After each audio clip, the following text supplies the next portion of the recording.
अगर आप नौकरी करते हैं तो ये खबर आपके लिए बहुत काम की है। दरअसल कर्मचारी भविष्य निधि संगठन यानी ईपीएफओ के अंतर्गत आने वाले पेंशन धारकों को सरकार ने एक बड़ी सौगात दी। ये सौगात है कि अब ईपीएफओ पेंशन धारक किसी भी बैंक से अपनी पेंशन आसानी से निकाल सकते हैं। नमस्कार, मैं हूं पिंटू सक्सेना। आज मैं इस वीडियो में आपको बताऊंगा कि कितने पेंशन धारकों को यानी कितने ईपीएफ पेंशन धारकों को इससे फायदा होगा और किस तरह से इसका वो फायदा ले सकते हैं। साथ ही इस वीडियो में आपको बताऊंगा कि जो बीएसएनएल को सरकार ने अतिरिक्त 6000 करोड़ रुपए की धनराशि दी है उससे बीएसएनएल के भविष्य पर क्या फर्क पड़ेगा। तो बने रहिए वीडियो में अंत तक। पहले ईपीएफओ के अंतर्गत ये सुविधा नहीं मिलती थी कि पेंशन धारक किसी भी बैंक से अपनी पेंशन विड्रॉल कर सके, लेकिन अब ये सरकार ने इसको नई सौगात दी है। बताया जा रहा है कि ये व्यवस्था करीब 1 जनवरी 2025 से लागू हो। आपको पता होगा कि ये पेंशन धारकों की सबसे लंबी समस्या थी, यानी सबसे पुरानी समस्या थी, जिसका अब समाधान मिल गया। सरकार के सराहनीय कदम से करीब 78 लाख पेंशन धारकों को फायदा हो। बुधवार को इस बात की जानकारी केंद्रीय श्रम मंत्री मनसुख मांडविया ने दी। इस व्यवस्था से खासकर उन पेंशन धारकों को फायदा होगा जो रिटायरमेंट के बाद अपने गृह जनपद चले जाते हैं। साथ ही अब इन पेंशन धारकों को पेंशन शुरू होने के समय बैंक जाने की भी जरूरत नहीं पड़ेगी। भुगतान जारी होने पर तुरंत जमा कर दिया जाएगा। आपको बता दें कि कर्मचारियों के हित में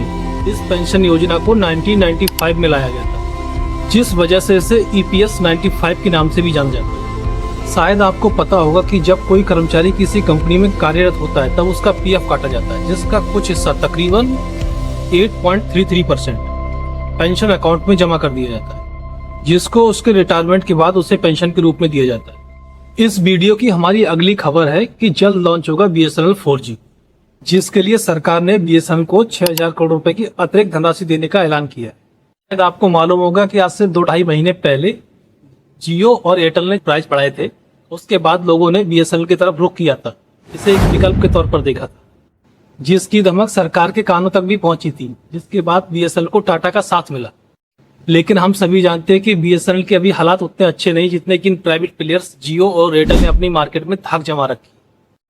शायद इसी उद्देश्य से सरकार बीएसएनएल के कायाकल्प की तैयारी कर रही है।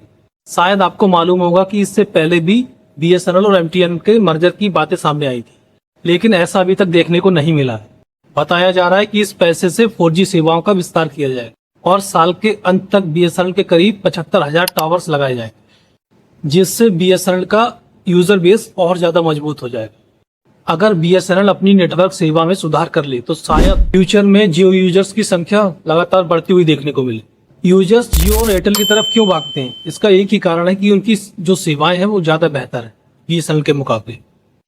आज से कुछ समय पहले बीएसएनएल की टाटा के टीसीएस के साथ डील हुई थी। इस डील के तहत टाटा बीएसएनएल की 4G सेवाओं के विस्तार में मदद करेगा। बीएसएनएल 4G सेवाओं में होने वाली देरी के बाद 5G को भी जल्द लॉन्च करने वाली है। इसका ट्रायल भी शुरू हो चुका है।